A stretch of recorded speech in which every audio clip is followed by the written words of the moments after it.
I am a chef, and to me, food is more than just what you eat. Food tells a story of who we are and where we come from. And that's why I love classic Malay fare.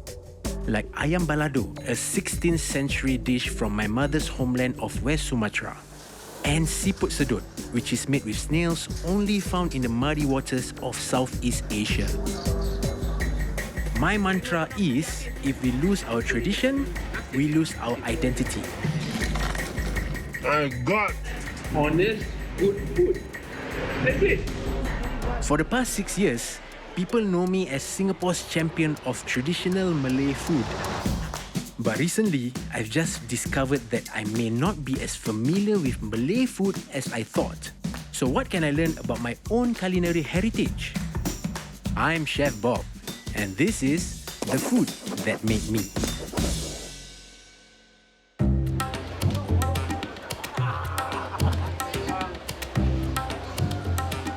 After I closed my restaurant in 2014 to become a freelance chef, I started making online videos to share my passion for traditional Malay food. But since I started this journey, I've realized there is still so much I don't know about Malay food. But these are the stories you can't find in books. They are the stories you need to pass down through generations, from your parents and their parents before that.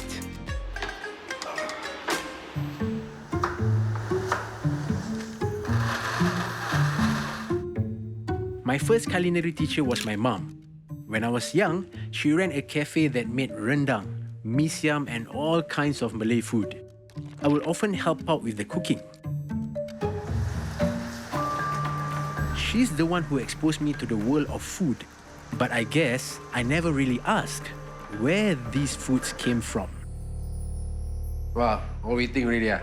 All right. Yeah. Baba, why go? Your favorite lah, rendang. Huh? Rendang was one of my favorite dishes growing up. I learned to cook rendang during my days at the Hyatt Hotel. How? My rendang tastes better than yours, right? Fast, Fast, huh? but can be better because the traditional one, the color is black. You have to, put back in the wok and then slowly low fire. But doesn't that make the beef, disintegrate? You have to control the fire. Oh. Yeah. Wow. The word rendang means to fry in oil or fat until dry. And the dish is meat, usually beef, slow cooked in coconut milk and spices. Beef rendang is now a staple at every Malay stall. But it's been around since the early 16th century, and it all started with them, the Minangkabau people, an ethnic group from the Indonesian province of West Sumatra. This one restaurant at Kandahar Street, Warung Pariaman. Okay. They cook traditional rendang for 3 generations. I'm off to meet Uncle Jem, who has been running Padang Warung Nasi Pariaman for 32 years. Founded in 1948, Warung Nasi Pariaman could well be the oldest nasi padang stall in Singapore. And Uncle Jem is still using the old traditional Minangkabau method to cook his rendang. Assalamualaikum. Waalaikumsalam. Tok Dem. Bob.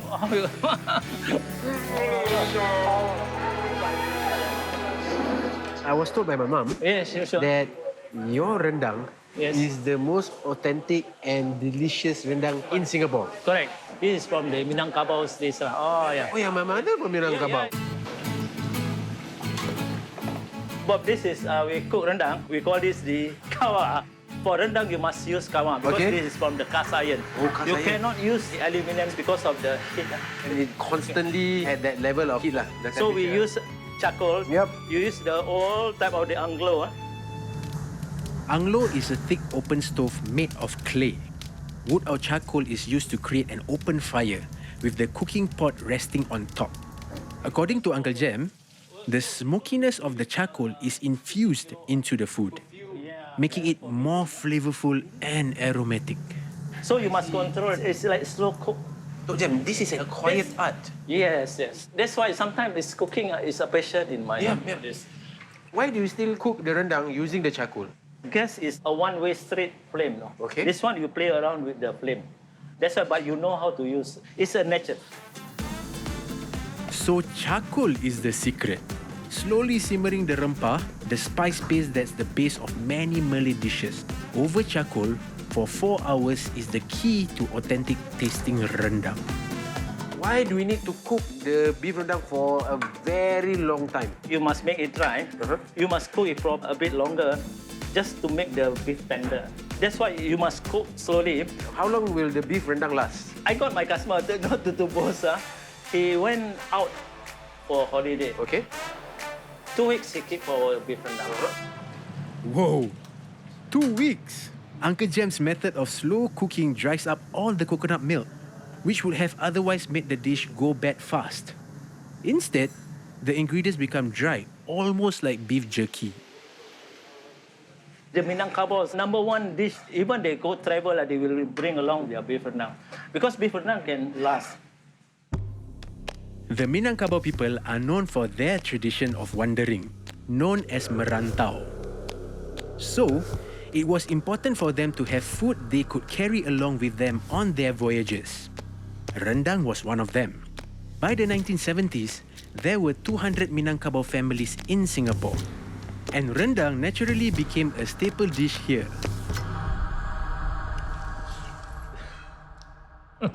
Smoky flavor, it really accentuates the taste of the beef rendang. Yeah.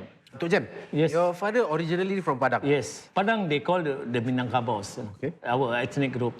Most of them, they don't like to work under somebody. If can, they work by their own. Entrepreneurs. Uncle Jam's father travelled over land and sea for a week from Pariaman, a Minangkabau province in West Sumatra, to Singapore. This echoes the tale of many Malays in Singapore today.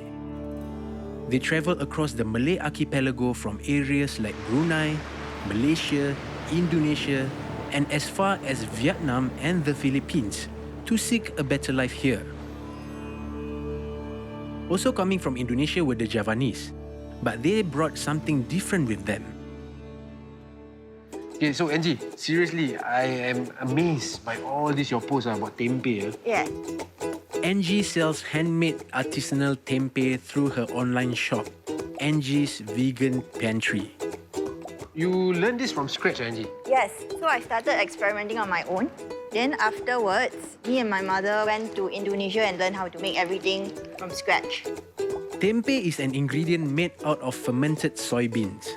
But Angie tells me that the fermentation process that turns it into tempeh helps to extend its shelf life from a day to nearly a week.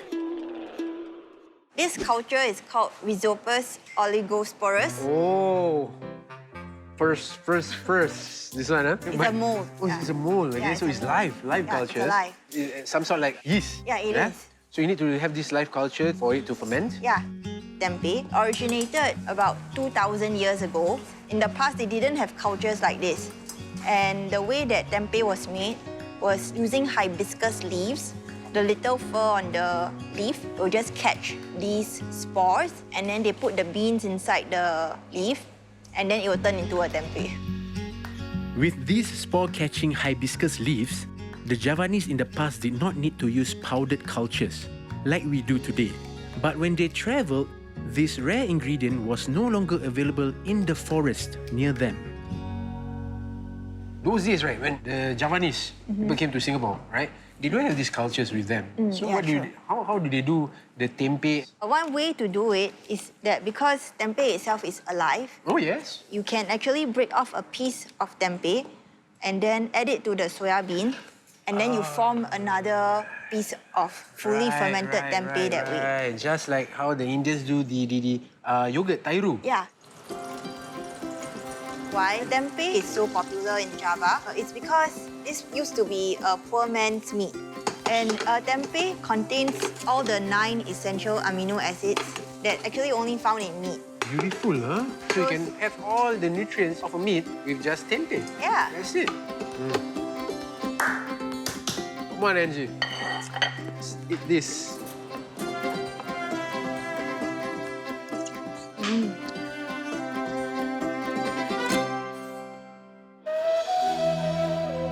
By the 1870s, more than 26,000 Malays from the Malay archipelago had settled in Singapore. And when the British colonial administration sectioned the trades by ethnicity, the Malay people soon found themselves becoming farmers. So what happens when travelers and nomads stop traveling? How did their food change?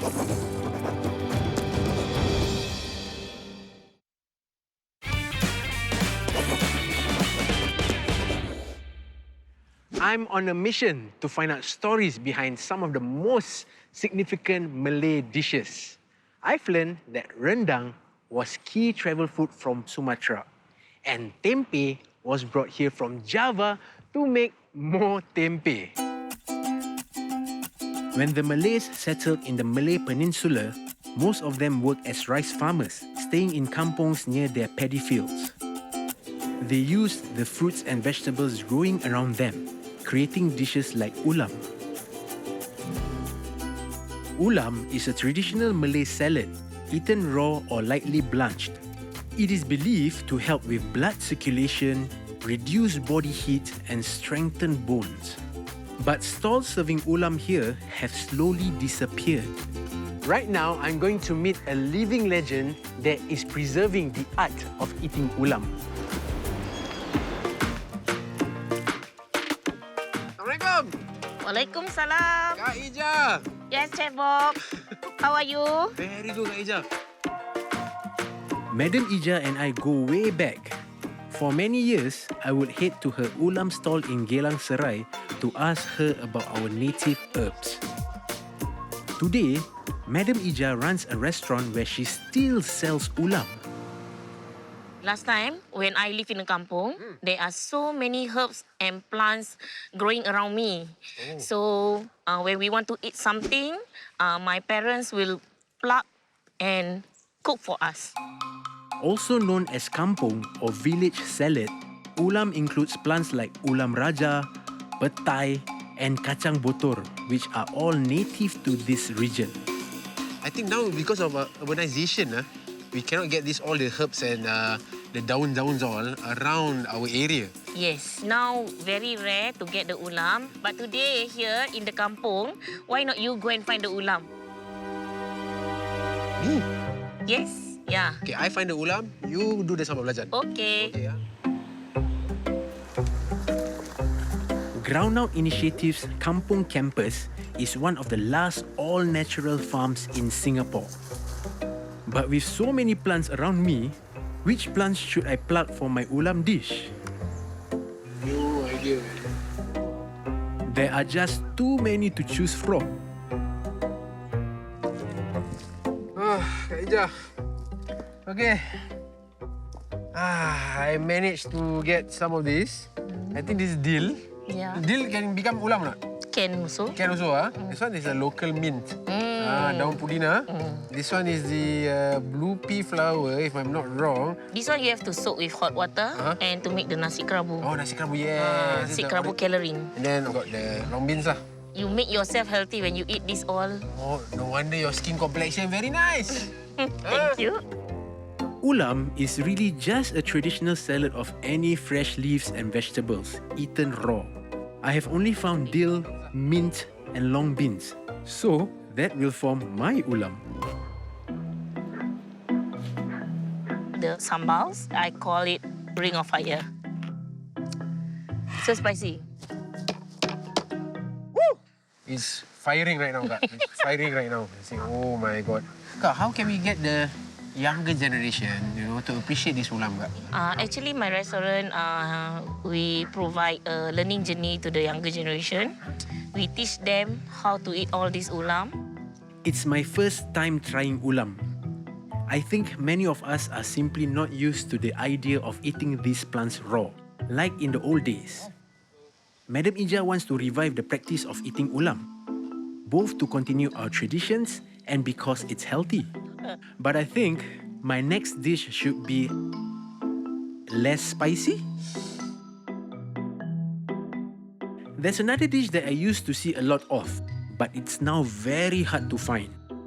Did we unknowingly let this dish disappear forever?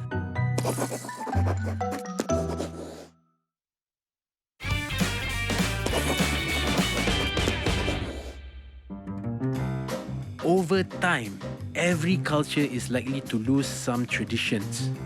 But what do we stand to lose when we lose these dishes? That's this dish that I had during my wedding that I can rarely find nowadays. It's a traditional cake called pulut kuning. Pulut kuning is a special yellow cake made of glutinous rice and turmeric. It was often served at marriages, birthdays, and when a Muslim completes their reading of the Quran. But what's the story that makes this dish so special? Although we rarely see pulut kuning in stores now, I've finally found someone who is making and selling this once popular treat. Hi Kak. Hi. Hello. Haslinda is the owner of Audanis Bakes, one of the few brick and mortar shops that still sells pulut kuning. Pulut kuning for all occasions, huh? Yes. So are you one of the best pulut kuning maker? Happy to say that I am one of those. To make pulut kuning, you have to soak the rice overnight with turmeric. You then steam it, and then add coconut milk before steaming it again. It's a long, tedious process that can take up to 3 hours of preparation time. Kak, this pulut kuning is really tedious to do. And why do you go into business to sell pulut kuning? I love to eat pulut kuning. Oh, okay, And I don't want it to die. I want the new generation to know pulut kuning has a significance behind it. The symbolism of giving pulut kuning is like bestowing a gift or reward on a loved one, because it is usually handmade by family members. The yellow color has only been worn by the royalties. For those commoners, they will make use of the color yellow, which is from the nature, turmeric, to signify that they are king and queen of the day. Back when Singapore was ruled by the Sultan of Johor, only royalty were allowed to wear yellow. So during special occasions, commoners would make and give this yellow treat to make those celebrating feel like royalty. Although pulut kuning is fashioned like a cake, it is actually a savoury dish, paired with beef rendang, raw vegetables and eggs. The eggs on the pulut kuning, sometimes dyed red, have a special meaning as symbols for fertility and blessings for new life.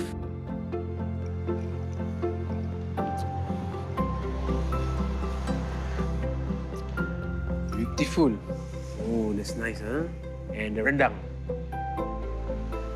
I remember the first time that I eat pulut is on a wedding day of one of my cousins, when they give my mom the cup of pulut kuning, just the pulut kuning itself with And the egg. And I was wondering what is this all about. So I tried eat it and I fell in love with it.